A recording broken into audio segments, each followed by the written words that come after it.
Yes, introduction.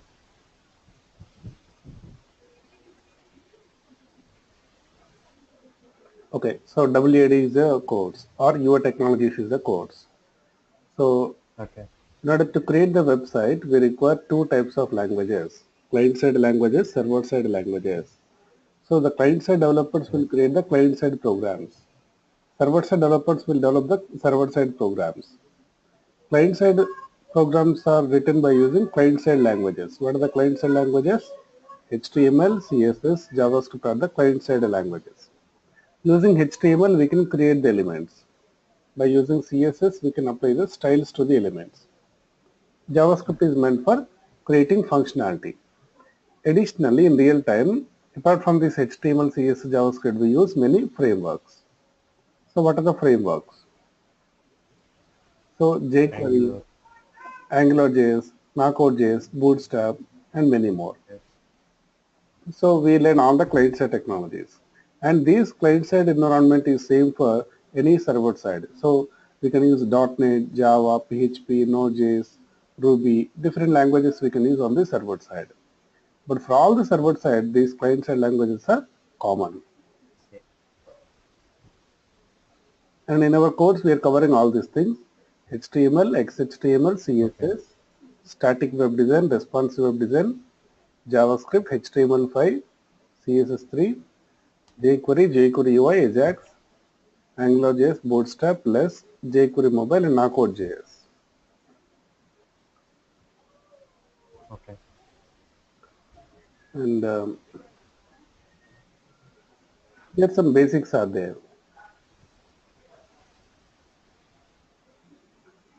Okay. So what is a software? Software is a collection of programs. We have two types of software: operating system software, application software. So Windows, Linux, Mac, these are all the operating system examples. Based on the operating system, application programs will run. That is, based on the operating system, application programs will run. The application programs are act as a mediator between hardware and user. So, for example, Windows. The Windows is interacting between the hardware and the user. So, user can pass commands to the operating system. The operating system will convert into hardware understandable format and get the output from that. But the application programs run based on the operating system. Application programs are again divided into two types: Windows application, web application. Windows application is the desktop application running on based on the operating system directly. For example, we have any installable software you take. For example, you take this MS Word, PowerPoint, VLC Media Player, Calculator, Notepad, whatever visible and whatever installed here, all these are examples of desktop applications, Windows applications. So these will directly run on the operating system. But websites are not installable. Websites are installed on the server and can be accessible anywhere from the client. So for example, Google. So the Google developers have developed a Google website and uploaded the website into the server. And that particular server can be accessible, or that particular website can be accessible from everywhere in the world. So any system you have with the net connection, you will just directly open the browser, type the address and press enter key. This browser sends request to server and get the response from server.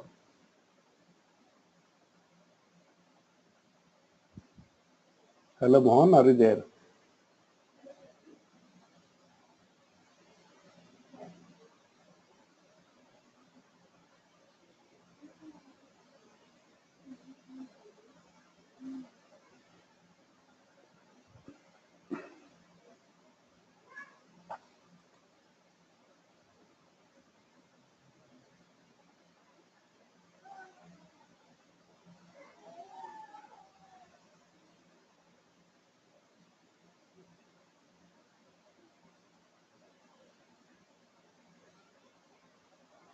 Hello Mohan, are you there?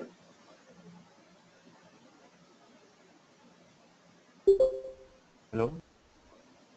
Yeah, are you there? Hello, are you there, Mohan?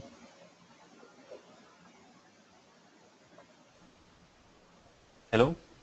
Yeah, what happened? Yeah, network got disconnected. I mean, my router, that's why I have restarted the router. So now it's no issue. Sorry. Okay, okay. Can you close from one browser? Two times it is showing. Okay. This one. How to close that?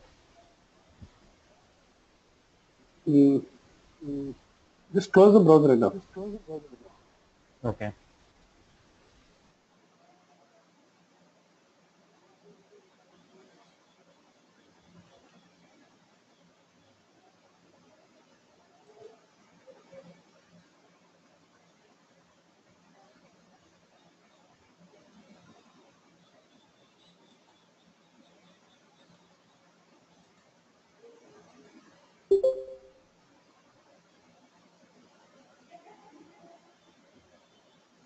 Hello, is it okay now?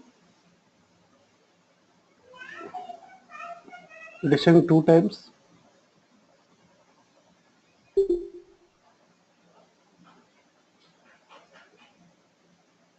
One is showing offline and one another in another it is showing online. Okay. Is it okay now? Yeah, now it is. Okay. Yeah. So you were explaining something, right? Before. Browser is sending a request and getting the response. Yeah. So the Google developer has developed the Google website and uploaded it to some server. So the browser is sending a request and getting the response. So the web technologies are the programming languages used to create web applications. We have two types of web technologies: client-side web technologies, server-side web technologies. Client-side technologies are used to write the client-side programs. HTML, CSS, JavaScript, jQuery, AngularJS, Bootstrap, all these are client-side. Server-side, we can use any one. We never use .NET plus Java at a time. Either .NET or Java or PHP or Node.js or Ruby on Rails, any one only we will use. So this is the basics. Okay. So now we can go to HTML.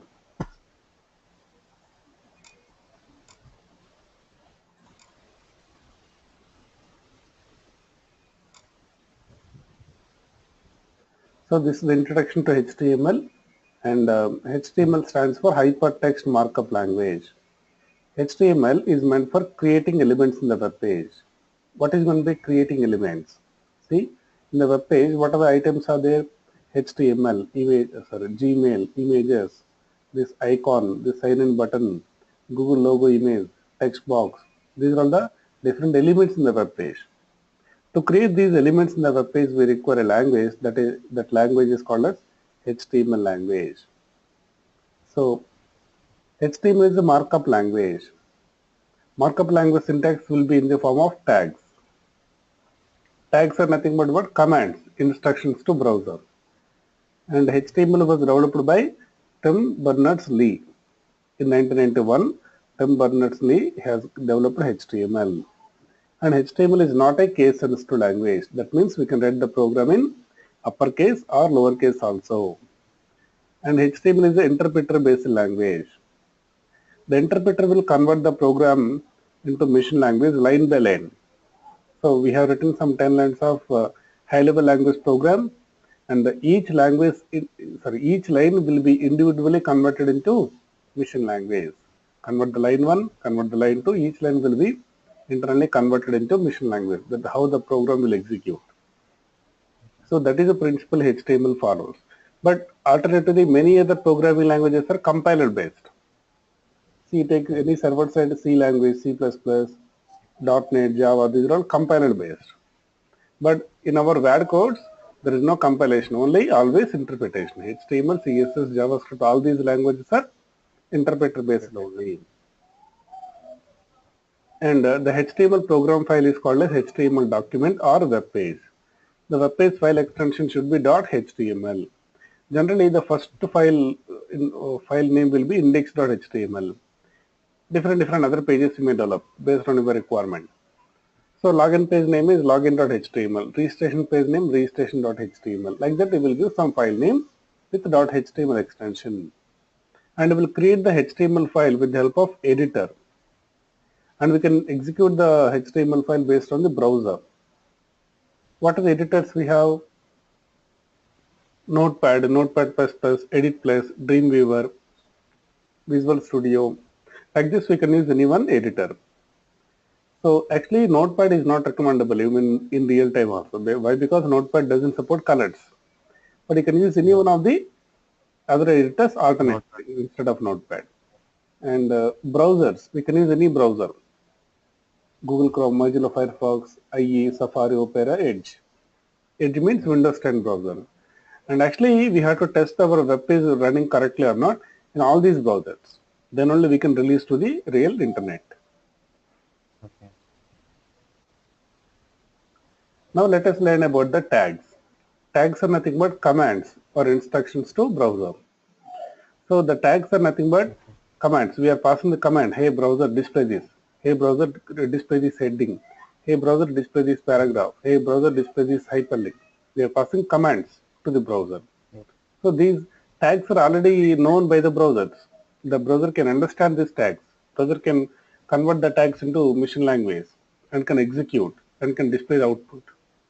So the browsers deal with the tags. The deal is only between programmer and the browser. Programmer is passing the commands to browser. And the tags are two types, paired tags, unpaired tags. Paired means we have to write an opening tag plus closing tag. Unpaired means no closing tag. Inline tag, right? That we call it as inline tag. Yes. And in HTML total we have 55 tags. Out of 55 tags, 6 are unpaired tags. BR, HR, IMG, meta, input, link, all these are unpaired tags. All remaining are paired tags. Okay. 7 onwards, HTML, header, body, style onwards. All these are up to 55 tags are what? Paired tags. Okay, 6 are unpaired tags, all remaining are paired tags. So first we have to complete all these 55 tags. Then HTML will be completed. Then we'll go to XHTML, CSS and others. Okay. So now let us start the programs. I am using the editor Edit+. Okay. So you also can install Edit+. I will give the link for you. Okay.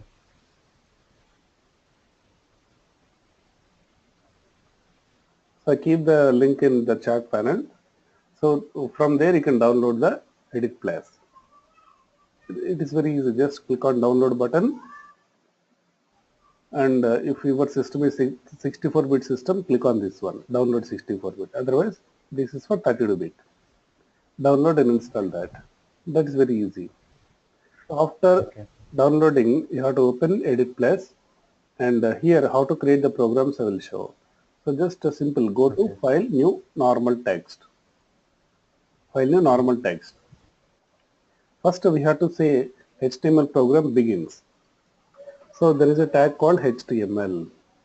This tag says that HTML program begins here. And this says that HTML program ends here. So inside the HTML program, we have to specify the non-content information plus content information. What is meant by content? Whatever visible in the web page is called as content. Whatever not visible in the web page is called as non-content. So head represents non-content. Body represents content. All the content information of the page should be in the body. All the non-content information should be in the header tag. So first we will save the program. Go to File menu, Save. And we have to select a particular folder to save. So just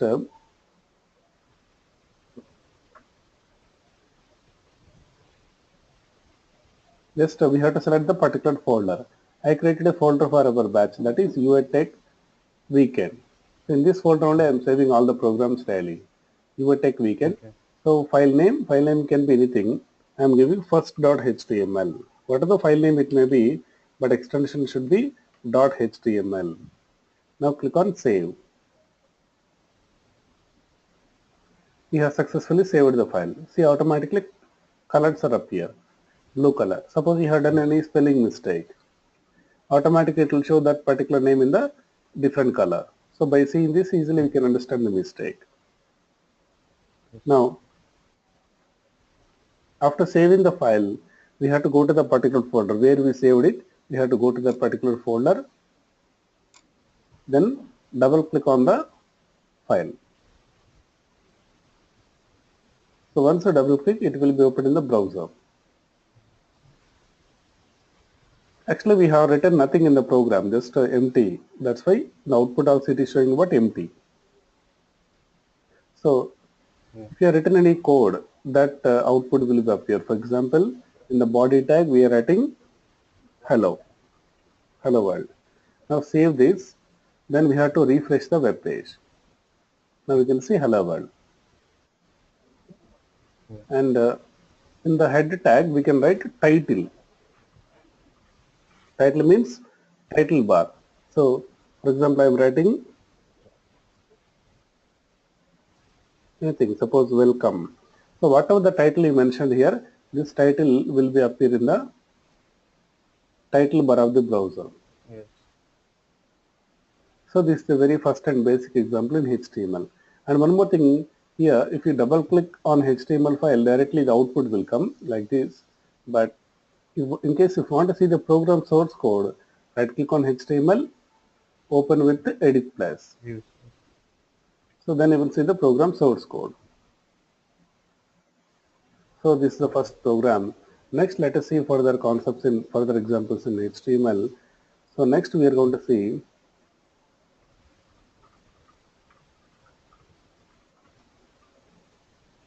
headings. I am writing the topic name as the title, headings. So how to create the headings in the web page? Headings means now listen. For example, in this Edit Plus web page, for example, this is the heading. This is the other heading. These are other heading. These are what headings. Yes. So check other examples. Suppose I go to Google, I click on terms in the bottom right corner, terms. Then here you can see the heading. See Google Terms of Service, heading. Welcome to Google heading. These are all headings. So there is a need of creating various headings in the web page. How to create the headings? By using heading tags. So here we have 6 levels of headings, H1 to H6. H1 means heading 1. High level. Heading H1 means heading 1. So whatever you want, you can write here. So just like your Google account, these are the headings, right? Just like that, we can write anything. Just I am writing heading 1. So save this.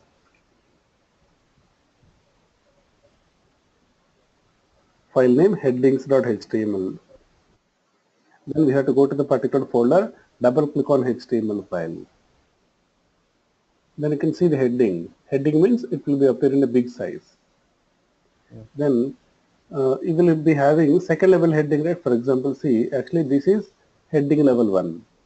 That means main heading. But this is what? Side heading. So side headings are created by using H2. All the side headings should be used H2. But you might be having different levels of heading. Second level heading, third level heading, fourth level heading. So up to 6 levels of headings are supported. Yeah.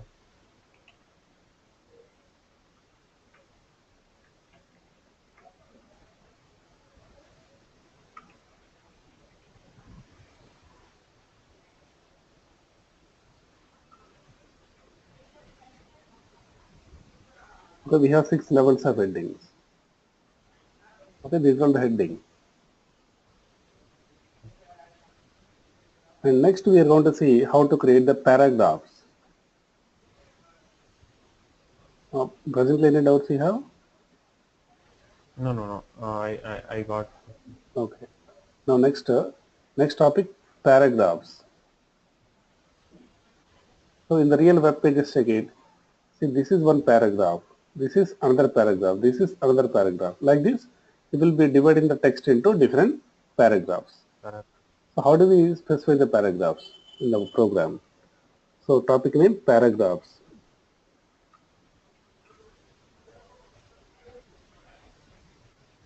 I'm writing the topic name in the heading one also.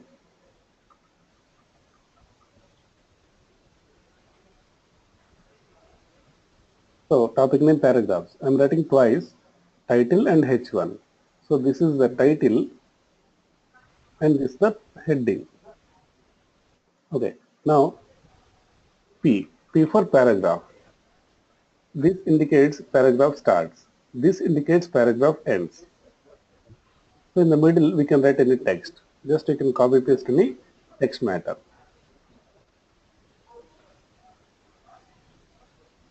We can create one more paragraph. Like this, you can create any number of paragraphs, but we have to make sure that properly we have to open the paragraph, properly we have to close the paragraph. This is opening tag and this is closing tag. By following that syntax, we can create any number of paragraphs. We have created 3 paragraphs. Check it, paragraph 1, 2 and 3. Okay, we have created 3 paragraphs. So if you refresh the web page here, we are getting the 3 paragraphs. And automatically in between every paragraph, some empty line will be appear just for separation of paragraphs. Okay, so this one. So we have understood paragraphs. Next,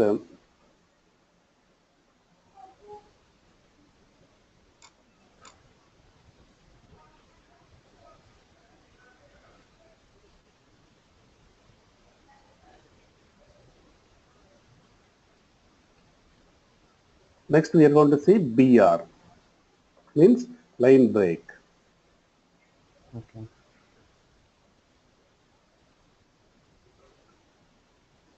Even I have prepared the notes also. Just suppose a paragraph tag you take. So in this folder, first of all, I will give this folder link to you at the end of the class today, and from there you can download. So here, here I prepared 2 things: notes and the HTML file. HTML file is actual program, and the note is just the image file which contains the notes. Theoretical.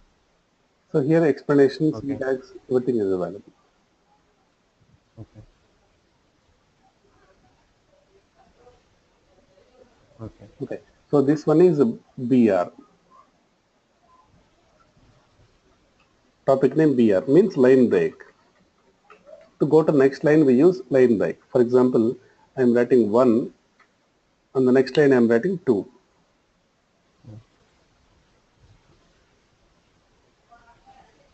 If you check the output, we are getting is just 1 space 2. Actually, what you have written 1, on the next line we have written 2 in the program. But in the output, we are not getting that next line. Alternatively, just a space appear. I want to really go to next line. How to go to next line? To go to next line, we use BR. BR is line break and it is unpaired tag. No need of closing it. So save it. Now, so it will go to next line. Yeah. So next one we have HR, means horizontal roller. HR. For example, we have some heading and also we have paragraph.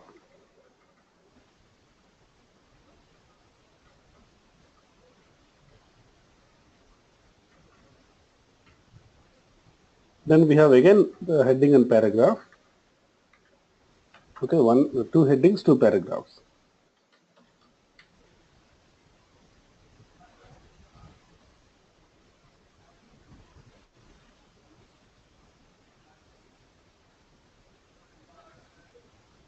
Two headings, 2 paragraphs. Now, in between the heading and paragraph here, I want to display some line, horizontal line here. Then what to do? Just below that, just in the middle of that, HR. HR means horizontal ruler. So just you will get a separate line. HR is meant for separate line. Next, text formatting tags. Topic name, text formatting tags.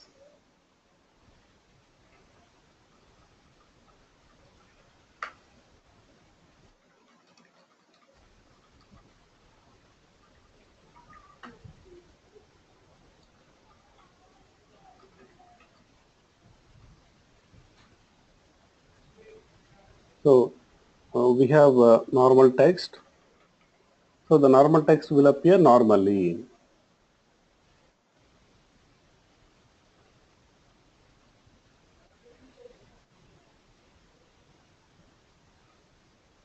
Normal text will appear normally.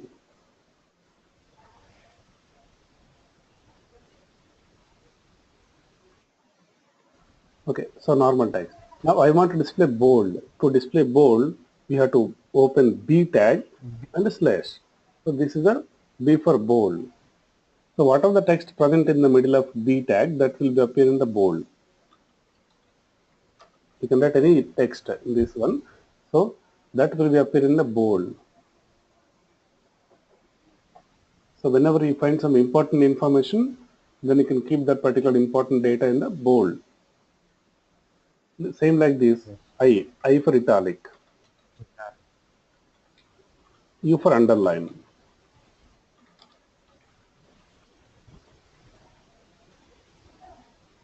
Okay, bold, italic, underline.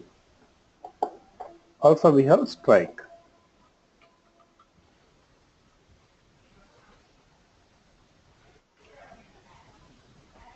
Strike for strikeout text.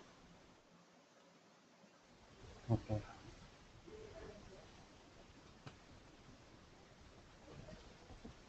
So B, I, U, strike. 4 tags we have learned. Next after that we have strong. Similar to board, right? Yeah. So bold and strong both are visually same. So what is the difference between bold and strong? Yeah. Listen. So strong means important word, and this strong text will be pronounced very strongly, very boldly by the screen readers. You know screen readers? See for example, see in Google, okay, just I am selecting some small sentence and we have installed a screen reader, convert text to speech. Okay. If you click on that, what happens? In connection with your use of the services. Can you hear the voice? Yeah. So the screen reader program will pronounce it, or it will speak it. So this is how the blind people can use the web pages actually. They will select the particular text, and once they click on this speaker button, okay, they will hear the voice through headphones. They can hear. Okay. Okay, that is meant for the blind people mainly. So the difference between bold and strong only for the while speaking, while pronunciation. Display wise both are equal. Pronunciation is different. So the screen reader programs will pronounce the bold text normally, but will pronounce the strong text boldly. For example, see this, there is something, thanks for using our products and services. Assume just for the word services, we have used bold. Then the services also will be pronounced normally. It will pronounce like, thanks for using our products and services. Normally, plainly it will pronounce. Yeah. But for the services, if you are using strong tag, this particular screen reader program will pronounce like, thanks for using our products and services. Like stressly it will pronounce. So that is the difference between bold and strong. So visually it has no difference at all. Same way, italic and emphasis also same difference. Emphasis, EM. Emphasis general meaning is special. We are giving special importance, special status for that particular word. That is the meaning of emphasis generally. So visually, emphasis, italic both are same. Italic, emphasis both are same. The difference is emphasis will be pronounced very stylishly by the screen readers. Okay. So next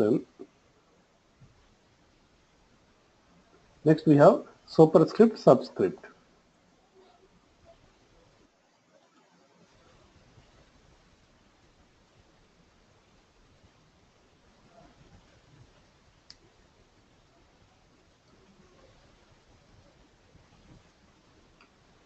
Superscript is a SUP tag, sub means subscript.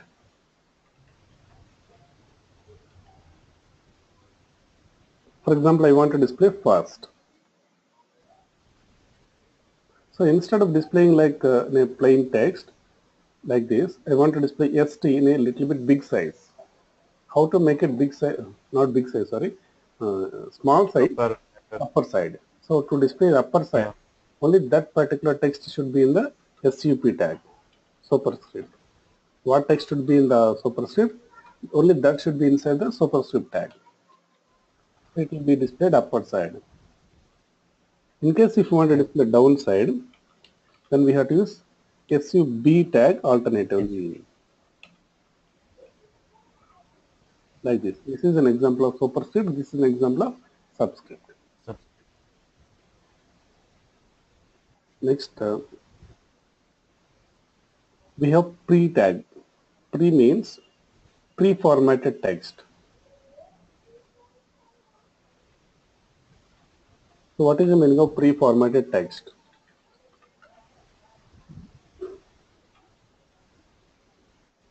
For example, we are writing 1, I'm giving a lot of spaces, then 2, again press enter on the next line, I'm just writing 3, again lot of spaces I'm giving, 4, again many spaces, 5, on the next line 6, then few spaces, 7. So something I have written actually. My intention is I want to display this as it is. How we have typed with the spaces, as it is I want to display. But see the output, it is just displaying single space. I gave many spaces here, but it is equal to single space.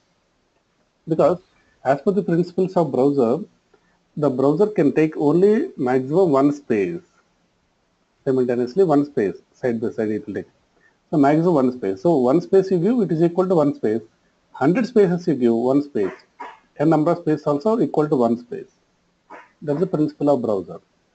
So, but I want to display the text as it is along with the spaces and line breaks. Then what to do? You have to use pre tag. Pre for pre-formatted.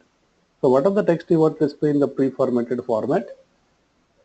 Only that text should be inside the pre, and the pre-formatted text will be treated specially and that appear as it is. See, the font also changed. The pre-formatted text will be appear in this particular font, different font. Okay, that's it. Next, so we have attributes. Attributes are nothing but details. Tag is a command, attributes are details. Check this notes.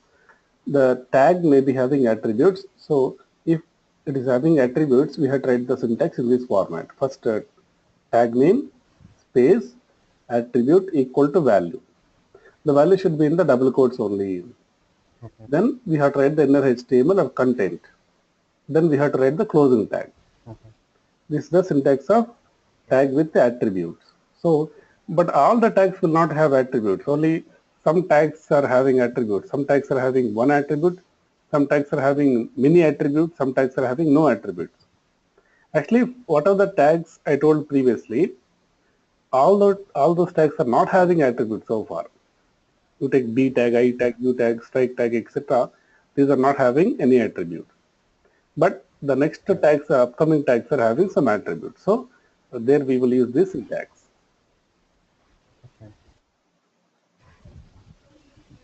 Okay, the next tag that we are going to learn is ABBR tag. ABBR means abbreviation. So how this ABBR works, let's try to see.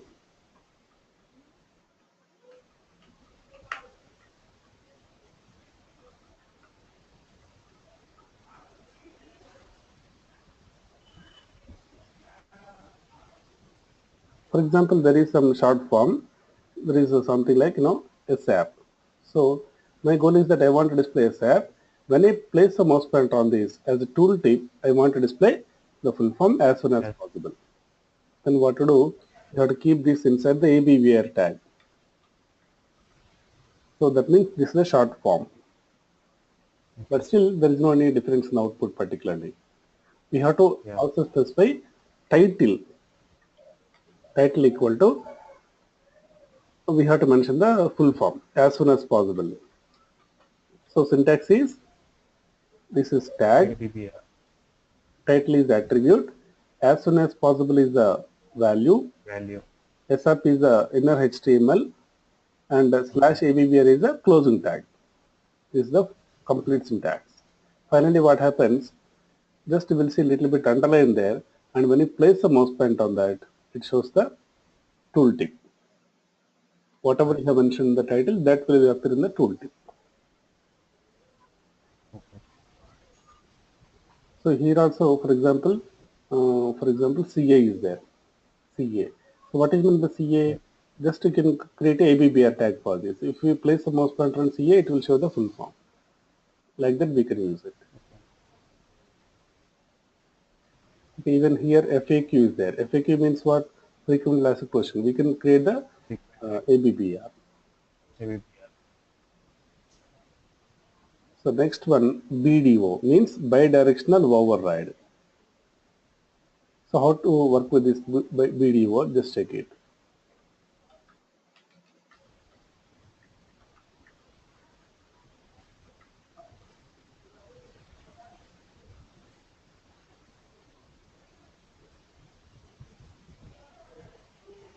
Suppose we have some text like hello, and instead of displaying the text in normal left to right order, I want to display in reverse order, right to left. Then what to do? We have to use BDO, just to keep it in the paragraph, and we have to use right to left. Then what to do? BDO. But still there is no difference. You have to use dir equal to RTL, means right to left. Then only the text will appear right to left. Actually, we have LTR is a default. LTR means left to right only. That is a default value. But RTL is useful. RTL means right to left. So generally Arabic language is written in right to left order. So for that we will use this. Next,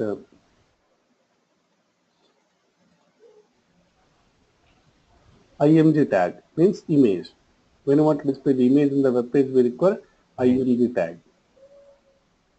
But for the image, the rule is that we must copy paste the image into current working folder. Here I have many images. I want to display this one. So I need to copy paste the image into current working folder. First copy, paste into current working folder. Assume this is our project folder. Into the project folder we have to copy paste. In the same folder only we have to place our image file plus HTML file. So what is the advantage? At the time of uploading the project into server, the complete folder you will upload. That means along with the HTML files plus image files, both you will upload into server. So it works correctly. And now, so how to display image?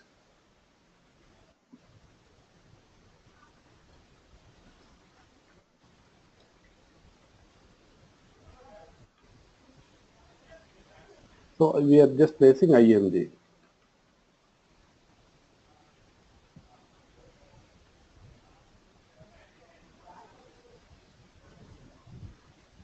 And IMG tag is the unpaired tag. That's why no need of closing that. And only by placing IMG, there is no difference. There is no any output here. We have to mention one attribute compulsory, that is SRC attribute. SRC means source. IMG is the tag. SRC is the attribute. So the value is nothing but the actual file name. Only file name with extension we have to mention. Don't write the full path like C:, UATech weekend. Don't write the folder name. Just write the file name with extension. So that is img1.jpg. File extension also compulsory we have to specify. So save this and run this. So that image appear. But actually the image appear in the original size. I want to reduce the size. So to reduce the size, we have to specify width and height of the image. Width means horizontal size, height means vertical size. So both width and height we have to mention in the form of pixels. Px means pixel. I'm giving 300 pixels. Suppose this is the image. So this width is how much? 300 pixels. Height also we have to mention. Height, suppose we can take 200 pixels. So practice time we can give any height. Okay, we can give any height. Now I'm just saving this, refresh. So what happened? That width and height is taken. Yeah. Next, we have an option called as title. Title means tooltip. So just we have written something. This particular beautiful photo title will appear in the as a tooltip. Means when you place the mouse pointer on the image, it will show the tooltip. For example, see.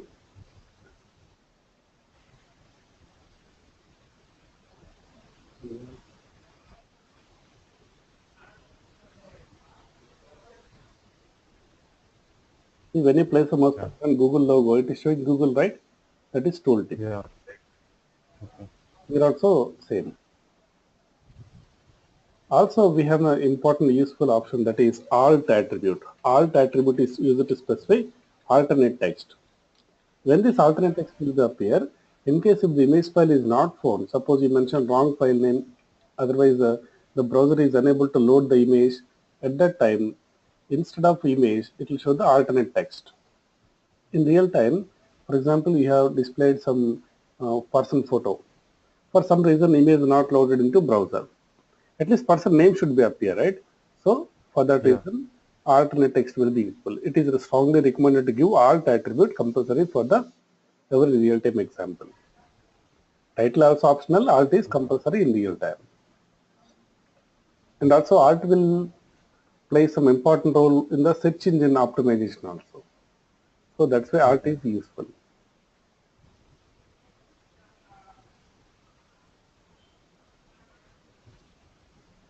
And in case if you have one more image, suppose we have img2.jpg also. So if you have one more image, just if you repeat the same img tag, okay, img2.jpg this time. So that will appear just beside that.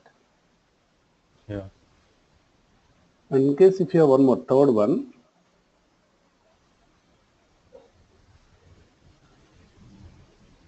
you can repeat the tag. See, that is appear in the next line because there is no space available here. And if you expand the browser, that is appear in the right side only. Same. So that means what? The space available right side. Otherwise, you go to next line automatically. Okay. If you I have one question, okay? Yeah. Yeah. If I want to reference to a image which is in different folder, in that case, which syntax we need to follow? Folder name / file name. Different folder means that should be child folder inside the same folder. It should not be like some D drive and E drive in the same folder only, but just a subfolder. For example, images folder. In the images folder, we keep all these images. I'm just cutting all these images, pasting in images folder. Then we have to just mention the folder name / file name. But never write the full path like C:, or D:, something. Just only the images / file name. This is also correct. Okay. But don't write C:, UI, we can don't write like that. Okay.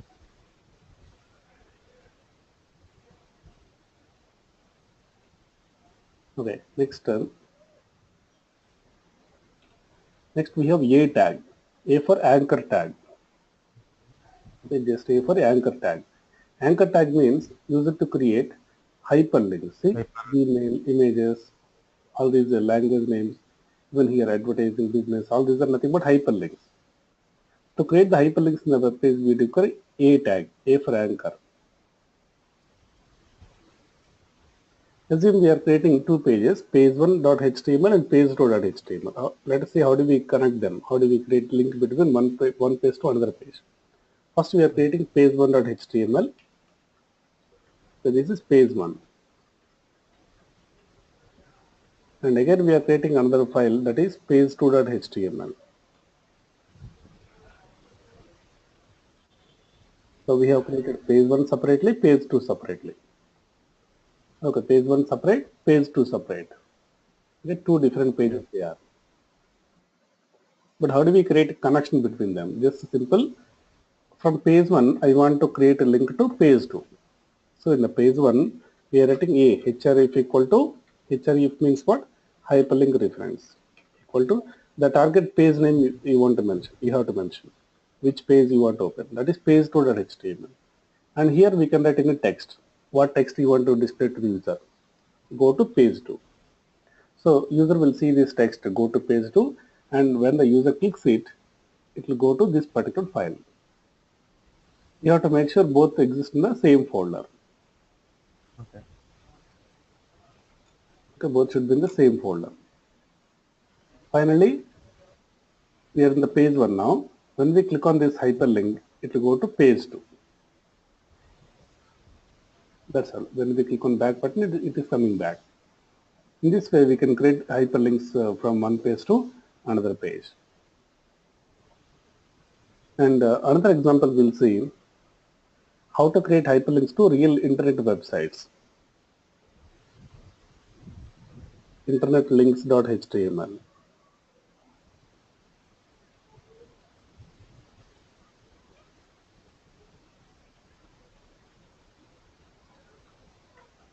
For example, we have a tag.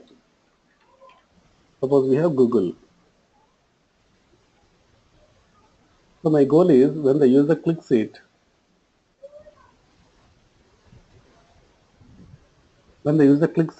I want to go to Google. Then what to do? We have to mention href equal to that particular site address. Complete address we have to mention. Shortcuts not allowed. Starting from HTTP onwards, we have to write full address. So then you click on Google, it is going to that particular Google site. So this is the way how to create the internet links. Like this, we can create as many as you want.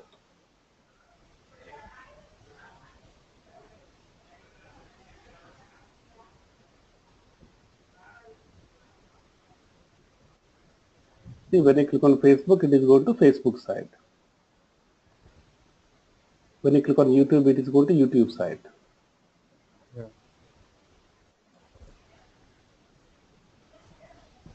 But we have an option called as additional attribute called target equal to underscore blank. Target equal to underscore blank means, you notice carefully, when you click on Facebook, it is opening in a separate tab. Yeah, new tab. Yeah, new tab. So when you want to open the same page in separate tab, we require target equal to underscore blank. Next,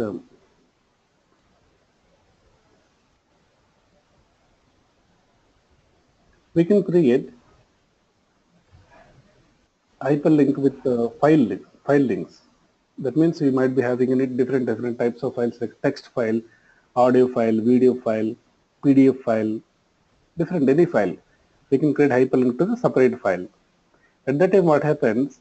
If it is a file link, the browser, if possible, the browser will display the file content directly in the browser itself.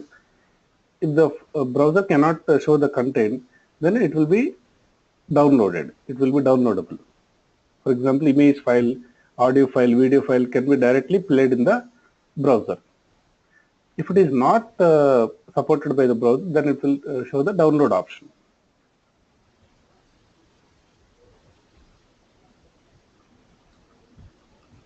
So file links.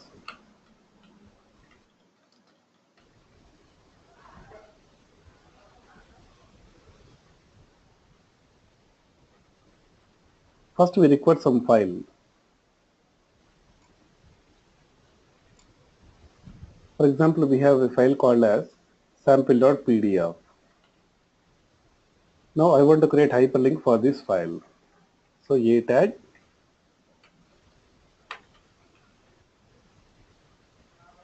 this text is PDF file. When the user clicks on this, I want to go to the file PDF sample.pdf. Then save this, refresh.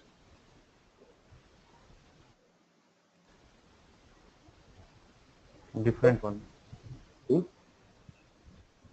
Which one? Yeah. Correct. So when we No, actually you have previous. tell me.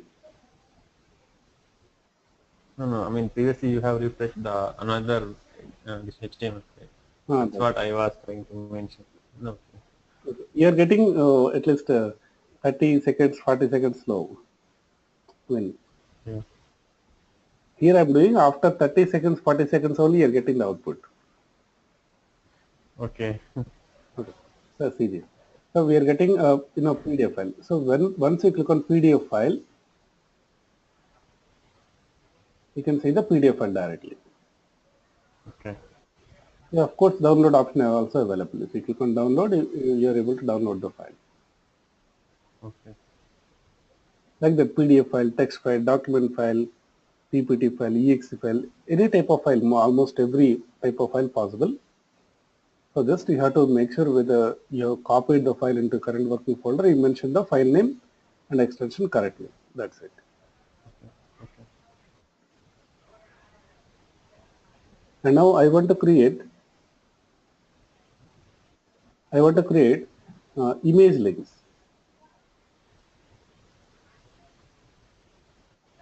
Image links means I want to display an image, but when the user clicks on this, I want to go to another web page.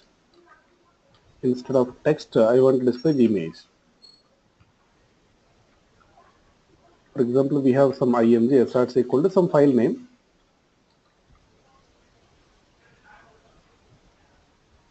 For example, we have Vodafone.jpg. I want to display this image, so just copy paste the image into current working folder. Don't forget to copy paste. Next, so file name Vodafone.jpg, and also width equal to something, anything, suppose 100 pixels.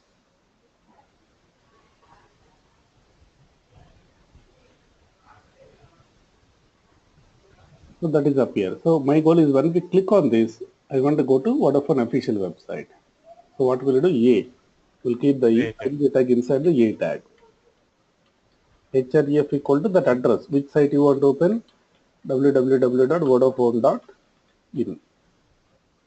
So that site address we have to mention. So now it will show hand symbol. When we click on that, it will go to the particular website. Yeah. In this way, you are able to see the image links.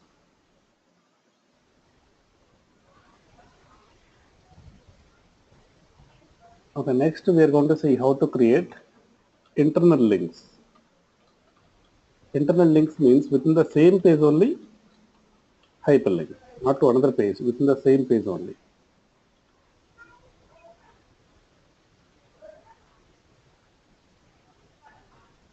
For example, check this. Suppose I go to Facebook, I click on terms, I click on data policy.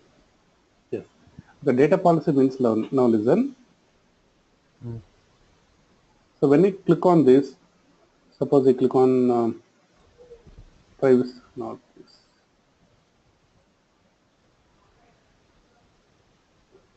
You see this. There is something like how do we respond to legal requests, something like that, right? So when we click on that, see, it is going to another section in the same page. It is scrolling down, notice? In the same page only, it came down.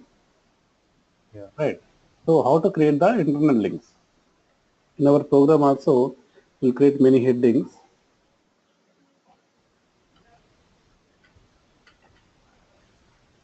Suppose we have chapter 1.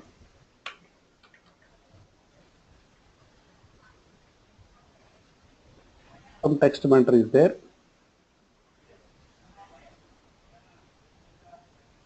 Okay, this is chapter 1.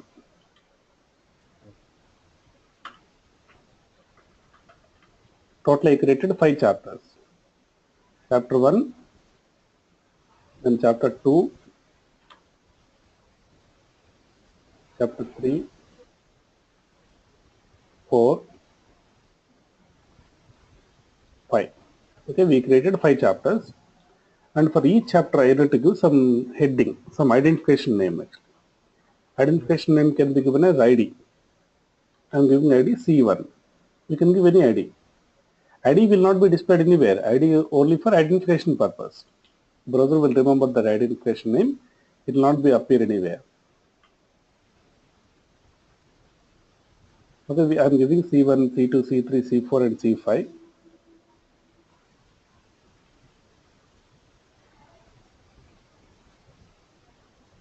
We have given identification names, but the IDs are nowhere appear.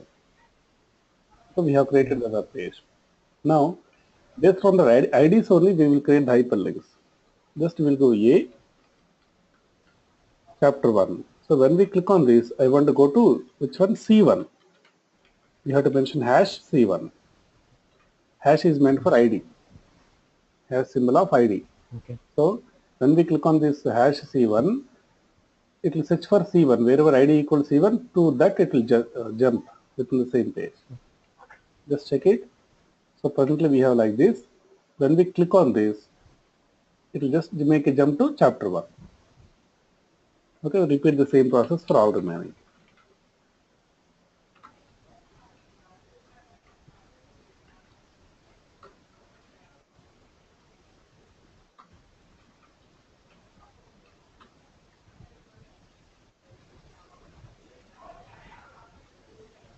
So when you click on chapter 1, jumping to chapter 1, chapter 2,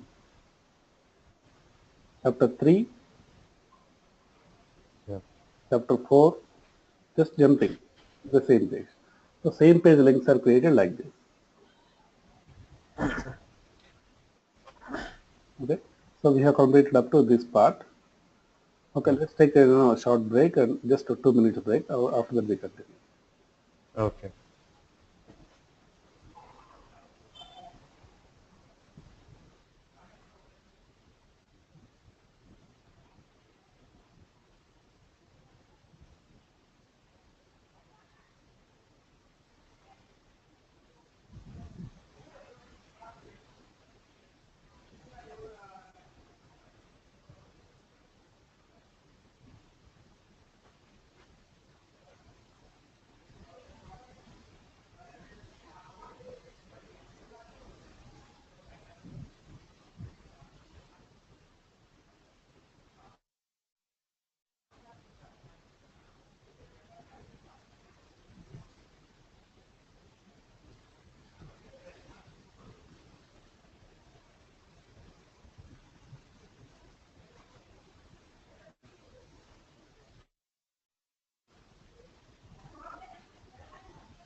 Okay, let's continue.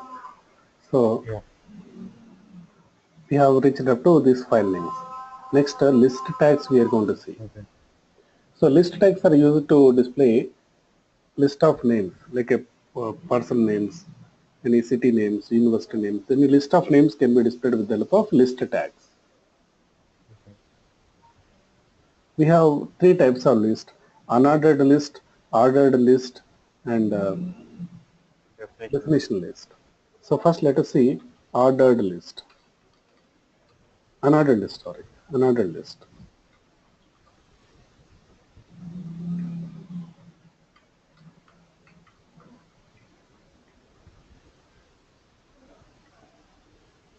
So first we have to place UL.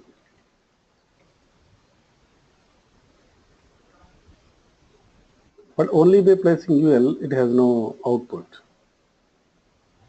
Inside the UL, we have to place LI.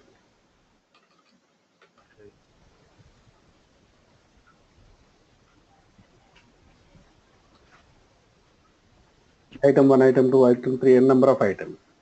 So LI is nothing but list item. Group of LI tags are nothing but UL. Each LI tag is representing one item. So in place of these items, we can assume many other names like person names, city names, country names, any names. Suppose I'm writing some city names here.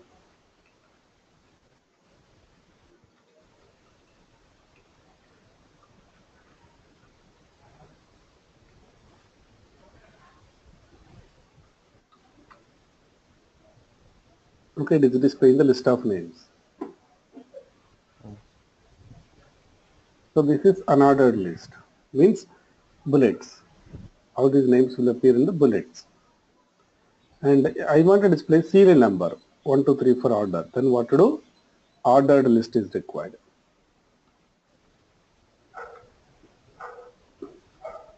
The same thing but ordered list. Ordered list is OE. Right. We can change the bullet type and number type in CSS. So when we go to CSS, Yeah. I'll explain about how to change. Okay.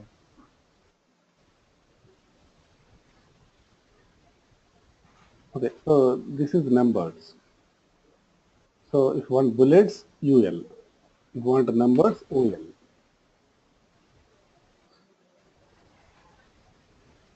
Next, definition list.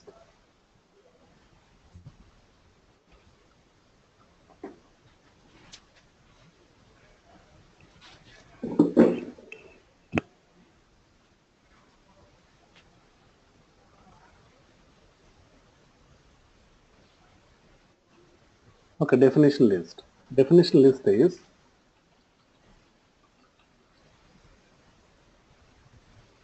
used to define list of definitions. So just some title, some definition. Again title, again definition. List of definitions are represented as DL.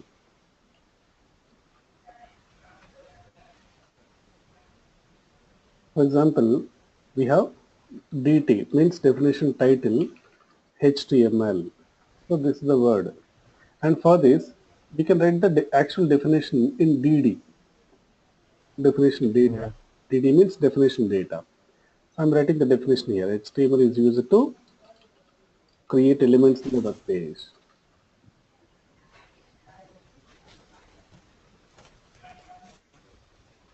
So this is the definition data. And then DT. Again DT. DT means definition title. CSS is used to apply styles to the elements in the web page.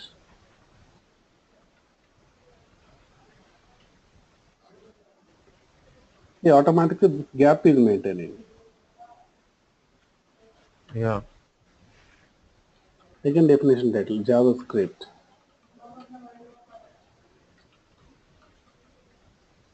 JavaScript is used to create functionality in the web page.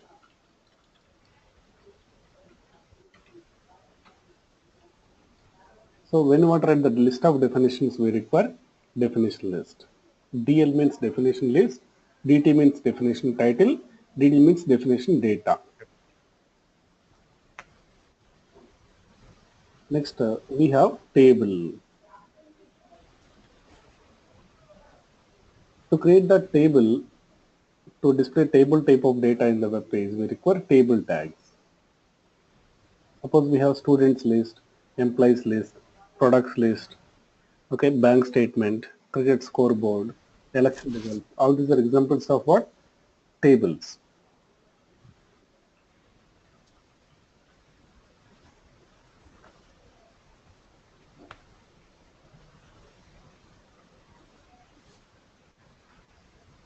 So first we have to place table tag.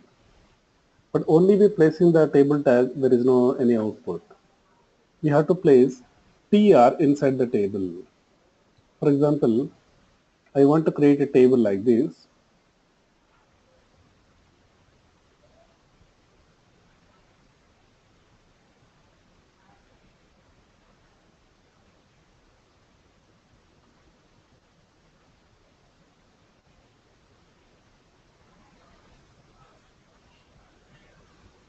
I want to create a table like this, serial number, name and marks. Serial number 1, name is Scott, marks is 60. Smith, 78, 3. Allen, 45.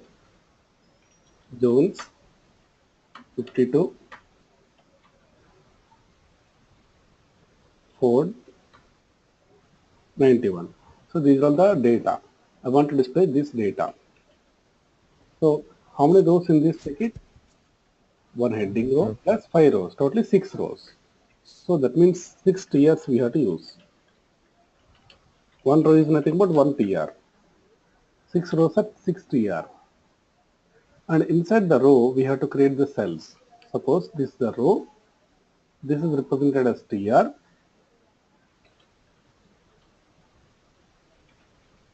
And inside the tier we have to place cells. Each cell is nothing but TD. One cell is nothing but 1 TD. So TD.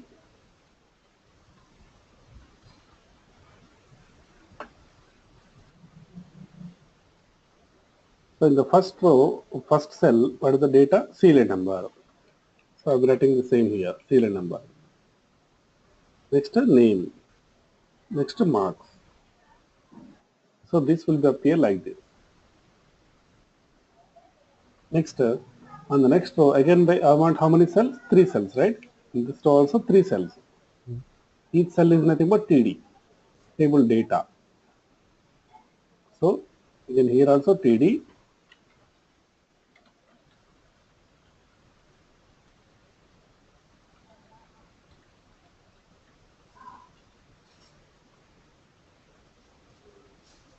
So this is the second row. So that is like this. Now like this we can create any number of rows.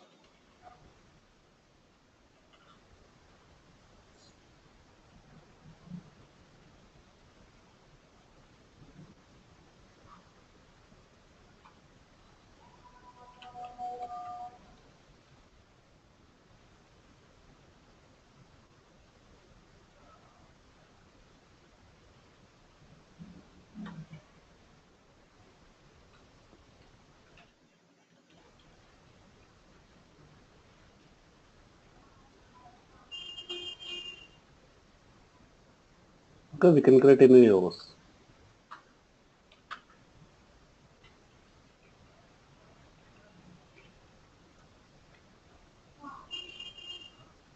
So this is the table what is up here.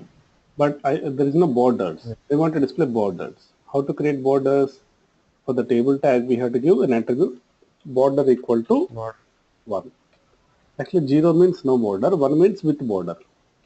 Only we can give either 0 or 1. And also, for the header row, I want to apply bold because those are column heading. So then we can use TH, table heading. For column headings, we have to use TH. For normal data, we require TD. And we can give a main title for the table. The main title is represented as caption.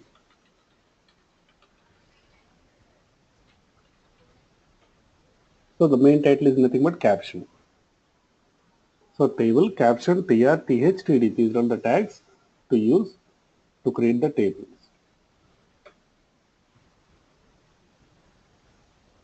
Next, we have call span. Call span means merging the cells horizontally. When you want to merge the cells horizontally, we require call span. What is meant by merging the cells horizontally? Now check it, for example. So we have something like this. Suppose we have .NET. Here we have Java. Under .NET we have C#.NET, ASP.NET, VB.NET. So under Java we have Core Java, Advanced Java, Frameworks. Now I am selecting these three cells. I am merging all these three into single cell. So right click merge. Here also Java. Select these three cells, right click merge. The same I want to create programmatically. In the program I want to create the same table as it is. Here the main point is three cells become single cell. Here also three cells become single cell. How to merge the cells horizontally? We require call span. Let's see the program.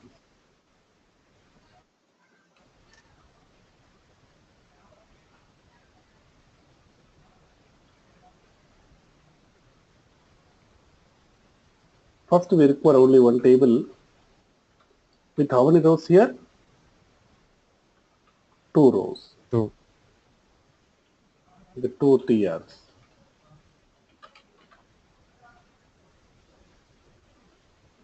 In the first row, I want only 2 cells, .NET and Java, only 2 cells.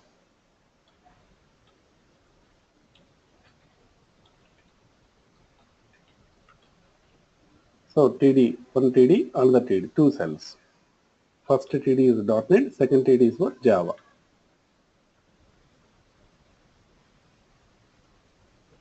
Next, on the next row, how many cells? Totally 6 cells.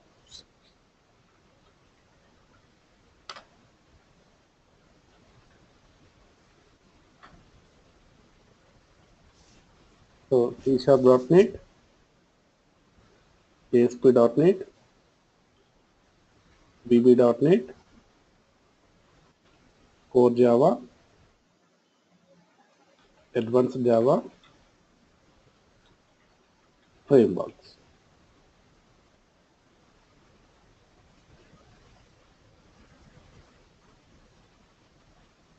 Okay, it is like this.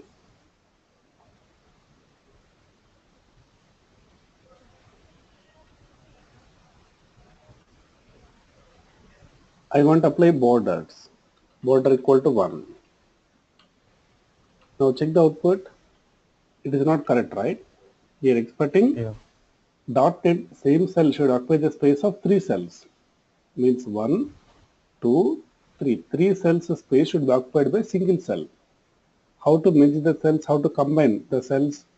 By using call span. So go to the .NET cell. We have to give call span. Means merge the cells horizontally.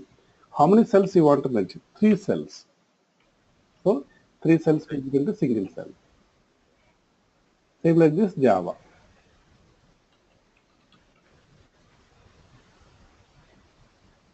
Like this. So this is the call span example.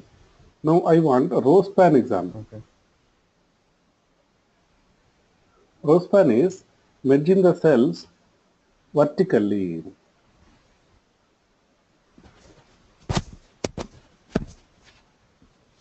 Same data, I'm changing the orientation now. .NET. In .NET we have C#.NET, ASP.NET. Same data but orientation change. The Java, Core Java, Advanced Java, Frameworks. I'm selecting these three cells, right click merge cells. I'm selecting these three cells, right click merge cells. So this is what I want to create. So here the three cells are merged vertically. Here also three cells merged vertically. So vertical merging is row span. So let's see how to do that. Row span.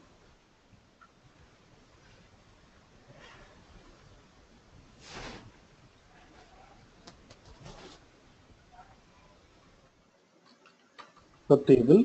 In this table, we have how many rows? Totally 6 rows required. 6 rows. So 6 tr.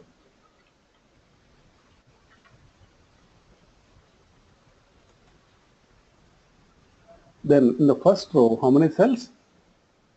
2 cells only. First row, 2 cells.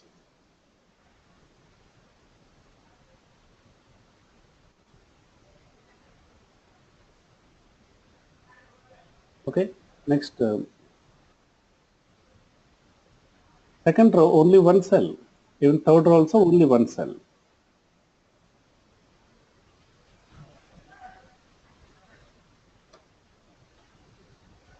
Next, again here 2 cells.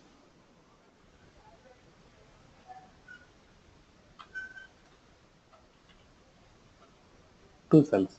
Again here single cell, single cell. Once we have done One. this, so first cell is .NET. Second cell is what?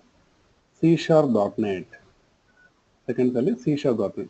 With this, one row is completed. Next, here only single cell. Which one? ASP.NET.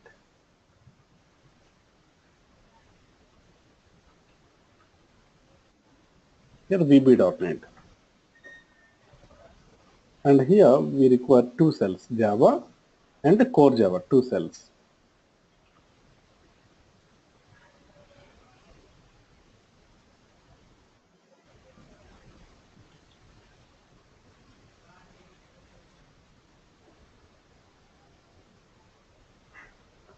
Now save this.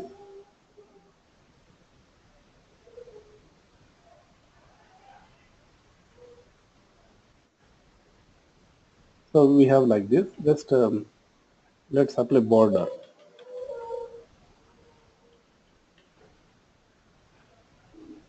So it is showing like this. It is not correct, right?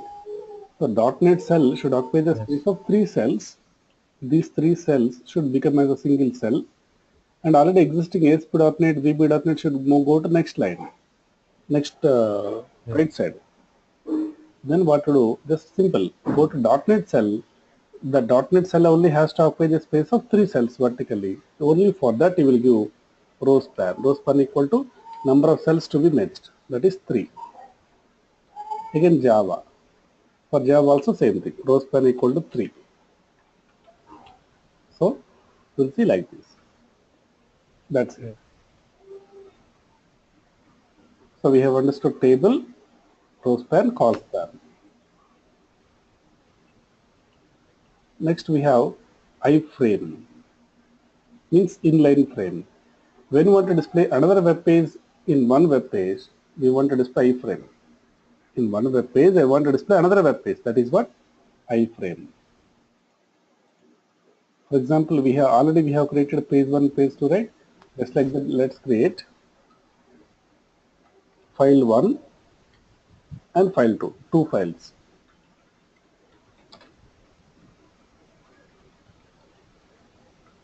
Okay, this is file 1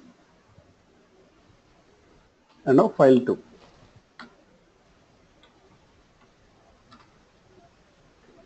Two files. So in the file 1, I want to display file 2. Then what would iframe? Iframe is a parent tag. We have to close it.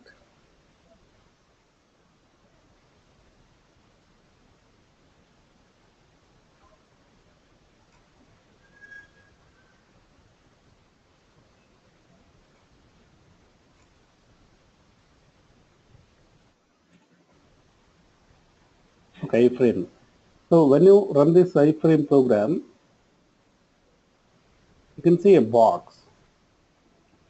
So in this box, we can display another web page. So how do you decide which web page has to appear? We have to mention the source. You have to mention the address of the which page you want to display. I want to run page2.html. So page2.html, sorry, file2.html. The file2.html appear in this particular web page. In one web page, another web page appear, that is iframe. I means inline frame. And in the same way, we can display internet web pages also. If you give complete address, suppose www.w3schools.com. So this particular website will be appear here. They can give net connection, internet links also, but we can also specify width and height, horizontal size, vertical size. For example, 400 pixels, height equal to some 300 pixels. We can specify the width and height of the iframe. Also, we can display YouTube videos also. Okay, we can display YouTube videos also. How to display YouTube videos? Just we have to go to YouTube.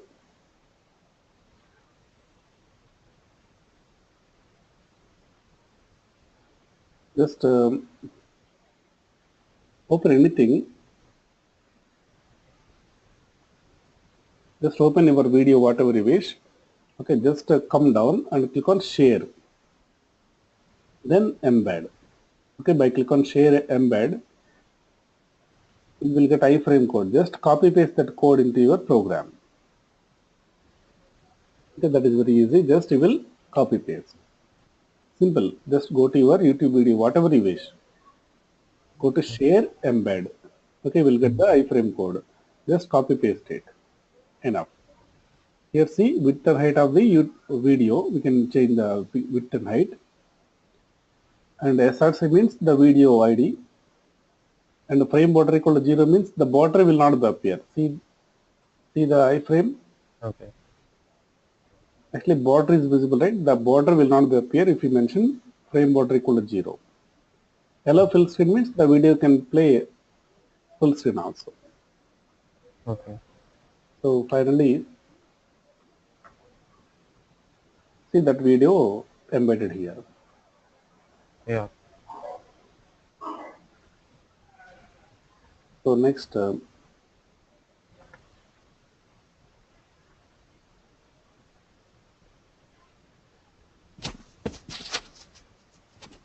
then we can go for entities. Entities means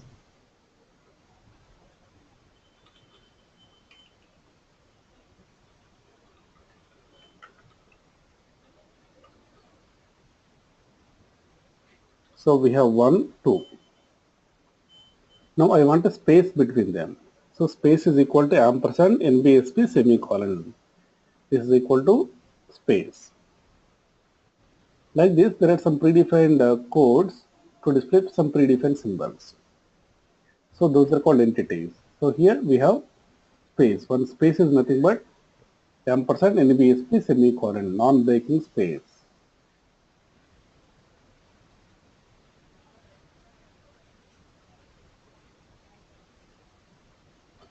Next, same like this, we have GT semicolon means greater than.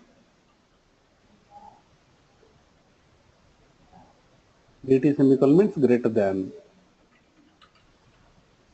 LT semicolon is less than.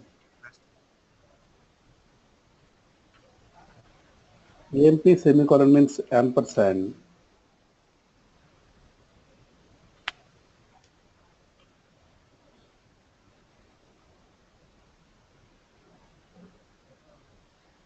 Okay, cent symbol.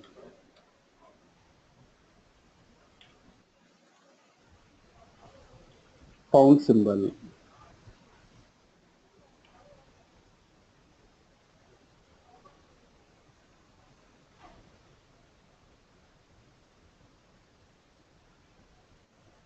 Okay, pound symbol.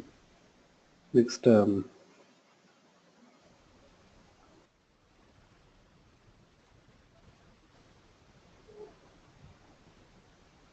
next we can give Copy. copy means copyright symbol. Yep. REG means registered mark.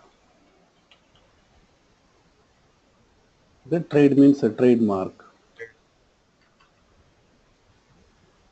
Dollar symbol. How can we replace that? Directly we can write dollar. Okay. And we have hash 8377. It's a predefined number. That means in the rupee symbol. Okay. So like this we have many predefined characters. Okay.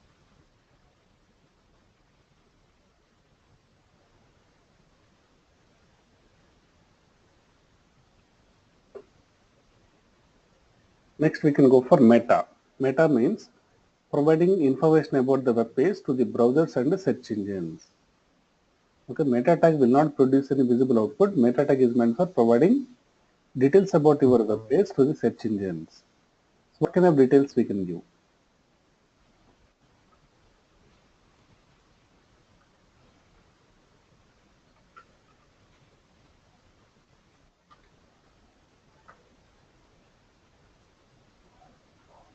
For example, you are developing some website and there we are uploading the complete UI technologies material. Okay, HTML, CSS, JavaScript, jQuery, AngularJS, complete material we are uploading to the website. Assume that, okay. So then what kind of searchable keywords you will target? By searching which words the user can reach our website in Google. So you can search for HTML material, jQuery material, AngularJS material, free download, this type of words, right? So what Yeah. are the searchable keywords you find? That searchable words you will mention in the meta tag. So meta name equal to keywords, content equal to what are the searchable words you find, you identify.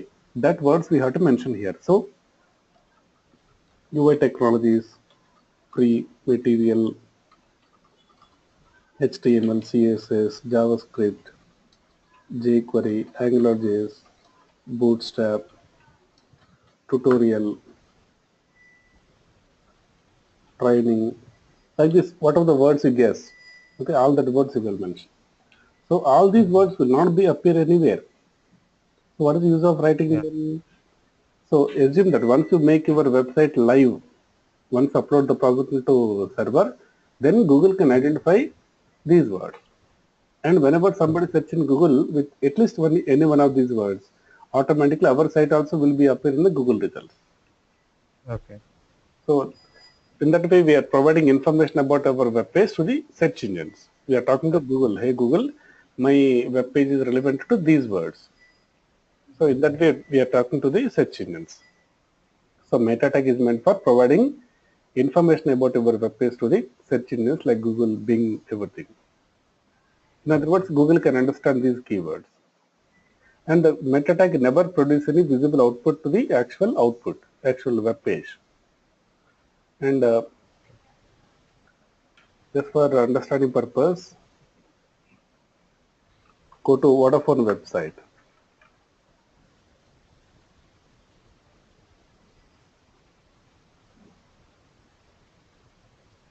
Okay, go to Vodafone website.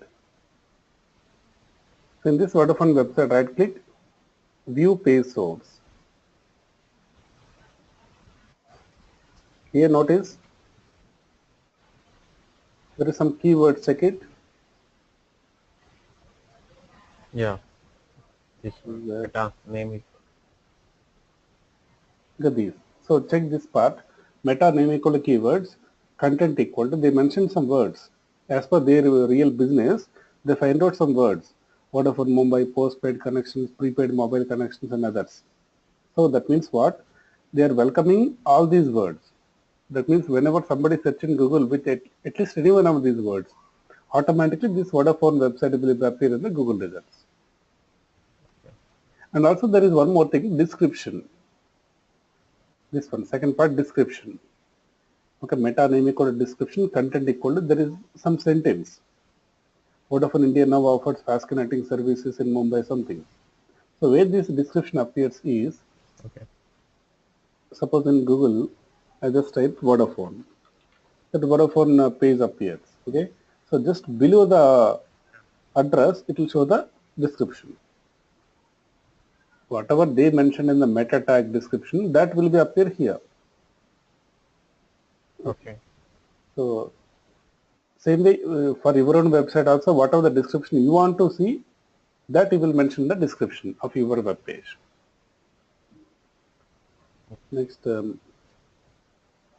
and this is what title.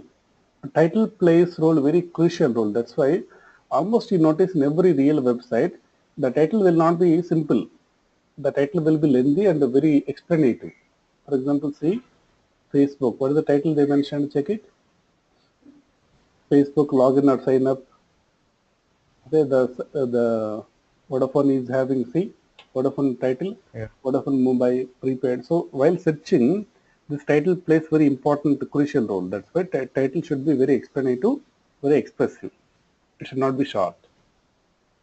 And the same title will be appear in the Google results. Same title here. The same title you will see here. Yeah. Next, so here also we are writing some description.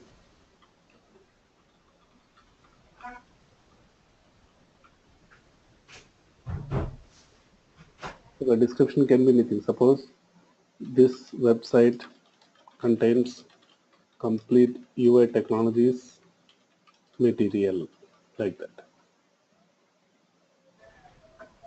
Okay, so we cannot see that description anywhere. Once you make your website live and Google can identify your website, then only the description will be appearing in the Google results, not in our web page. Next, another important thing you can notice in the Vodafone website again, that is content type. Means type of the content. What type of content we are providing, we are writing in our web page, the type of the content can be explained by meta tag. So here HTTP equivalent equal to content type, means type of the content. Content equal to text by HTML, means we are writing the what kind of text? HTML text. And char set equal to UTF-8, means Unicode transformation format. Character encoding format are two, ASCII, Unicode. ASCII means only English language characters. Unicode means other than English language characters, all worldwide language characters. So we have to say that, hey browser, we are following Unicode format, not ASCII format. How do you mention that? By using char set equal to UTF-8. 8 is a 8-bit. So we have to mention this as it is. Actually, we have nothing to change there. In every HTML web page, the same code will keep. So actually, this may be anything, this may be anything, this fixed. Okay. So it has no output impact. Output wise, there is nothing. Meta tag is not it is not having an impact on the output. It is only talking about the information to we are expressing the web page Search. to the external world. So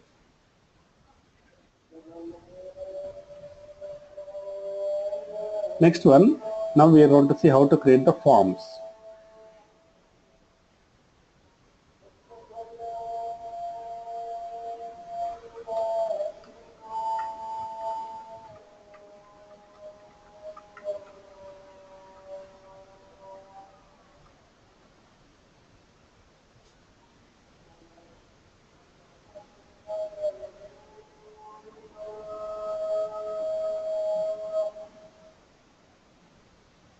So form means what? Now listen.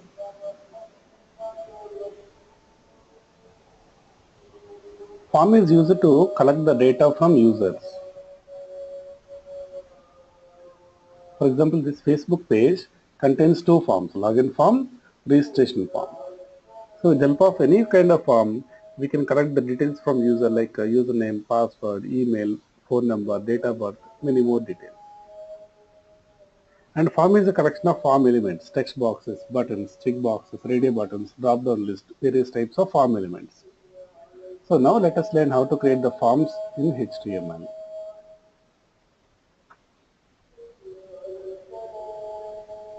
So we have form. So that means what form begins, form ends.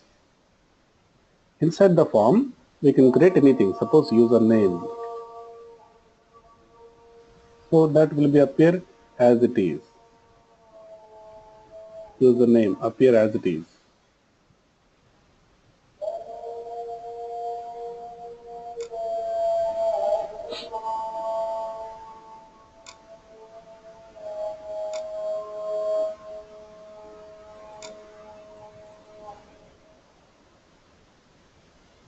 Okay, now I want to display a text box here. How to create the text box? Input type equal to text. To display the text box, we require input type equal to text. Means you will see a text box. So input is unpaired tag. No need of writing closing tag for that. And input is a tag, type is the attribute, text is the value. And to go to next line, we require BR. On the next line, I am writing what? Password. To create the password text box, we require input type equal to password. This is normal text box and this is what? Password text box.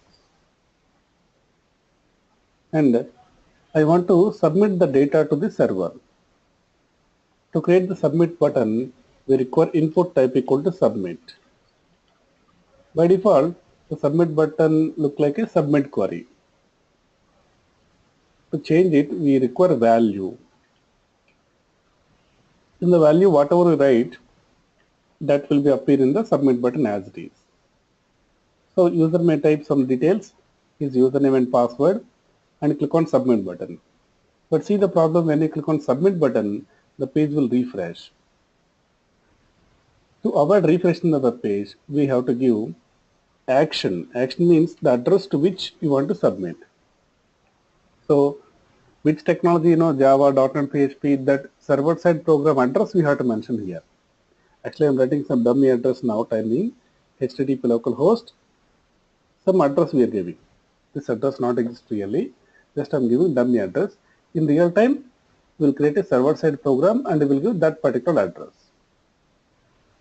So save this and refresh. I'm giving ABCDEF. So when you click on the submit button, it is submitting these details to the address, to the servers. It is showing unable to connect, don't worry about it because it's a dummy address, right?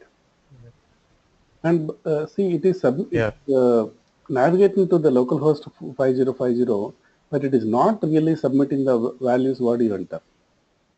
So in order to create the submit button, we have to follow some set of rules. That is, the submit button should be present inside the form only. Form begins here, form ends here. Inside the form only, we have to place your submit button. And also, we have to give name attribute for every text box. The name can be anything. Based on the name only, the form will be submitted to server. For example, I am giving uname. Here PWD.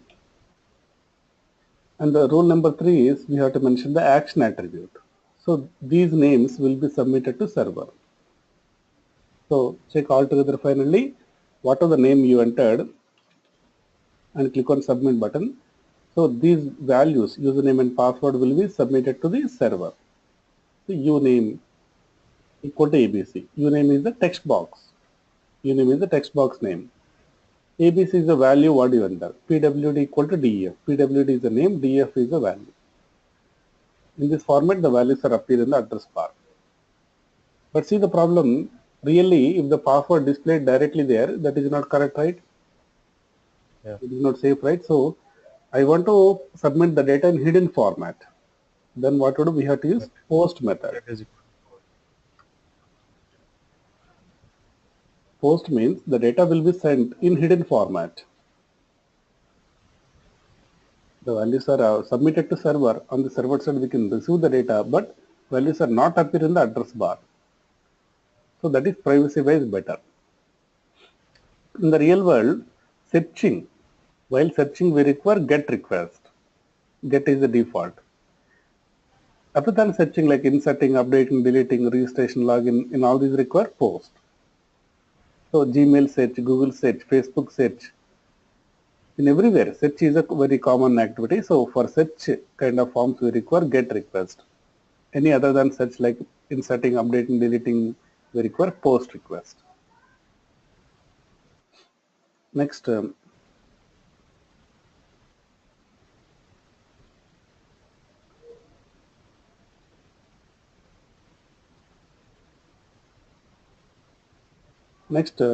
instead of plain submit button, I want to display an image as a submit button. I want to display an attractive, colorful image as a submit button. Then what to do? We have to use input type equal to image instead of input type equal to submit. Let's do that. So same program I am just retaking.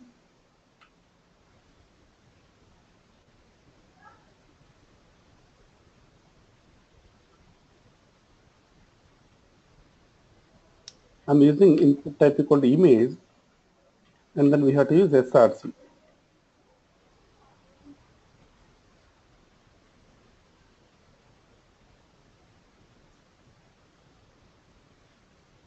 Src equal to file name.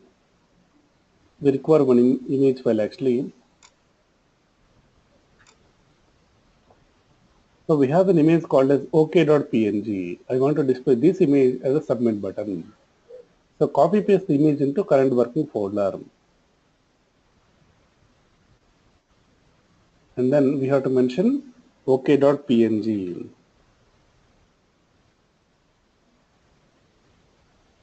So that means that image appear as a no, the image appear as a submit button. To reduce the size, we can use width attribute, width and height attributes.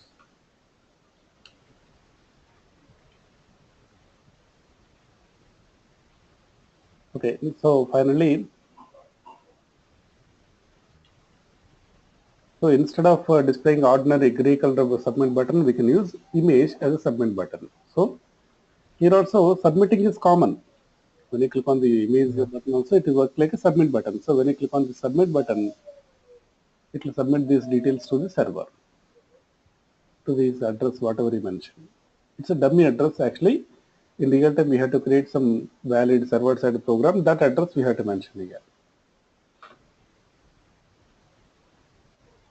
And you can notice one more thing, especially in the input type equal to image, the clicked position also will be submitted. See, suppose I click on here, the clicked position X and Y coordinates of mouse pointer is automatically submitted to server. That means see 14, 10, X equal to 14, Y equal to 10. That means if this is the image in a square shape, the clicked position address is 14 on the x-axis, 10 on the y-axis. It is submitting the position, place of the mouse pointer position it is submitting. It happens only in the input type equal to image. But sometimes what to do, I want to display image plus text, both I want to display.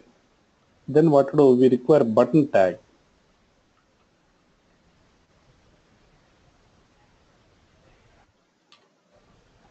With the help of button tag, we can create one button along with image and text. So we are using button tag.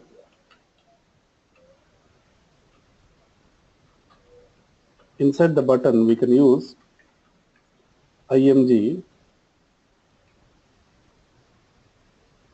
src equal to that file name. Below that, OK. So what happens finally? You can see the button along with the text and image. Previously only image, but now image plus text. Submission is common. When you click on this button also, the form will be submitted to server.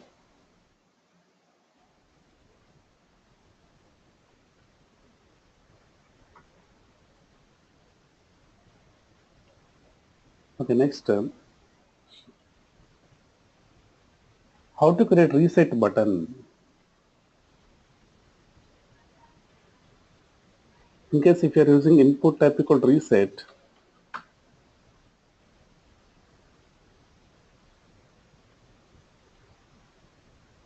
okay, input type equal reset means we'll see reset button, and when you click on reset button, automatically all the form elements will be clear. All the text boxes, check boxes, whatever present in your form, all will be empty. Notice I am typing some name and click on reset button, the form will be clear. Next,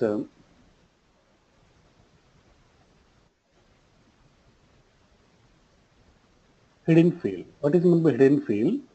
You don't want to accept the value from the user. You want to submit some fixed value to server.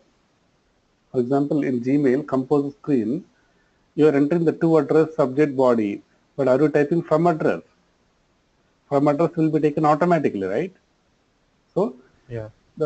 Some fixed value you want to submit to server, then we have to use input type equal to hidden.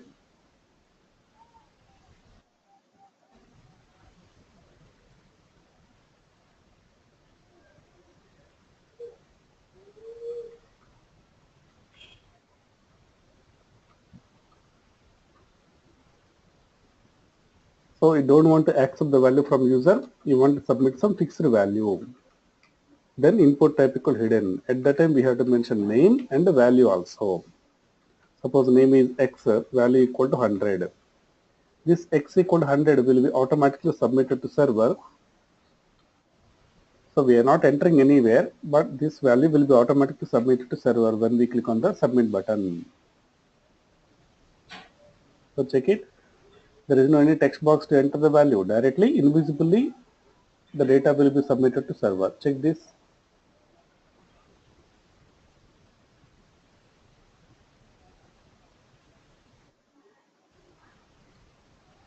Check this. When we click on submit button, it is submitting the name and value x equal to 100 to the server. We are not accepting the value from user, but we are submitting some fixed value. At that time we use hidden.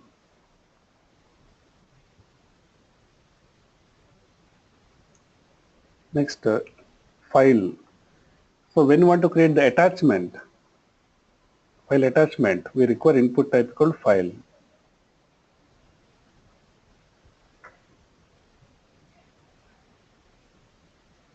To create the file attachment, we require input type equal to file.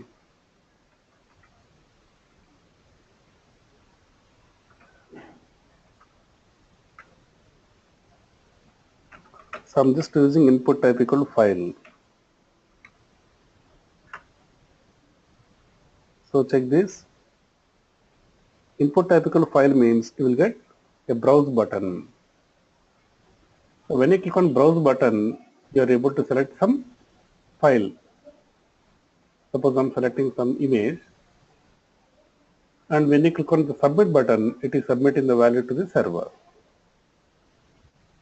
The selected file name will be submitted to server. On the server side, we have tried the code for copying the file into server.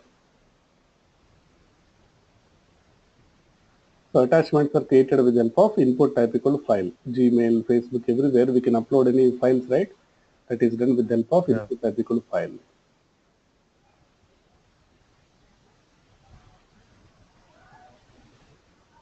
So buttons are various types. We have seen input type equal to submit, input type equal to image, and button tag. But all those are submit buttons overall. That means user to submit the data to server.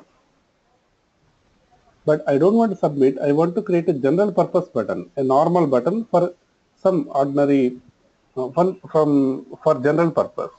Instead of submitting the data to server, I want to create a general purpose button. To create the general purpose button, we require input type equal button. Input type equal button is used to create a general purpose button. Suppose instead of submitting, I want to create some OK button, cancel button, reply button, forward button, delete button. For this type of purposes, we use input type equal button.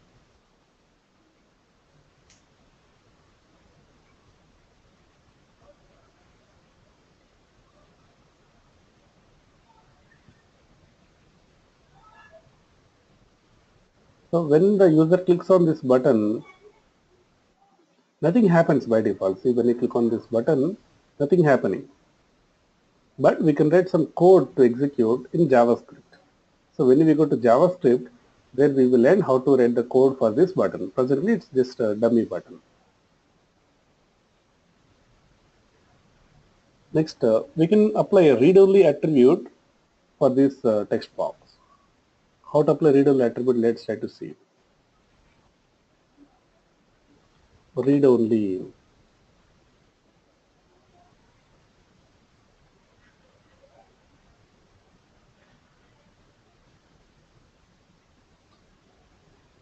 So read-only means, suppose we have input type equal to text.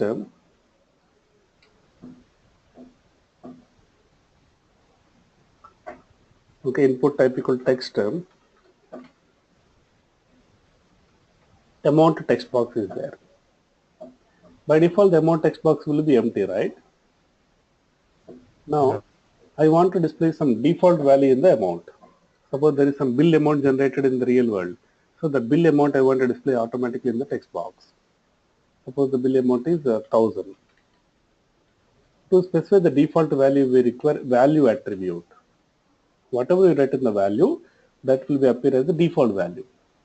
But the problem is, by default, the user can modify the value. He can erase the value. He can type whatever he wishes. So I don't want to allow the user to modify the value. Then we require read-only equal to read-only. Read-only equal to read-only means the user cannot modify the value. Try this again. 1000 is displayed, but I am trying to erase. I am pressing backspace. It is not erasing. I am typing here. It is not accepting anything. That is read-only equal to read-only. To make the value not modifiable, we require to give read-only equal to read-only. Here read-only is an attribute. Again, read-only is a value. Next,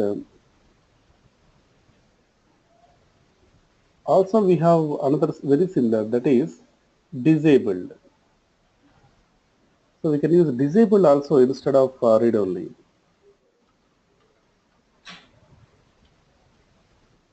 Instead of read-only, we can use disabled. So what is the difference between read-only and disabled then? In case of disabled equal disabled, what happens? See, background color little bit change. Read-only means white color only for the text box. Here, gray color. Text color also changed. Plus, in the read-only, cursor is coming, we can right-click, copy, we can do something. We cannot modify, of course, but we can copy it at least. We can select the text. But in the disabled, no cursor. We cannot select the text. We cannot copy. We cannot do anything. We cannot touch it. That is disabled. And we can apply disabled for buttons also.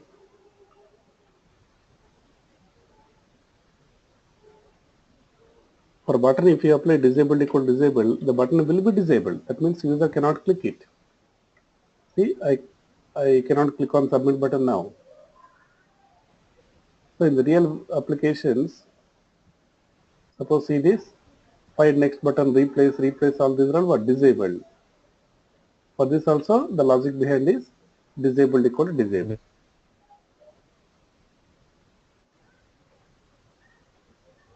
Okay, so we have reached up to this disabled option. We have very few concepts in HTML. In the next class, we will finish. Okay.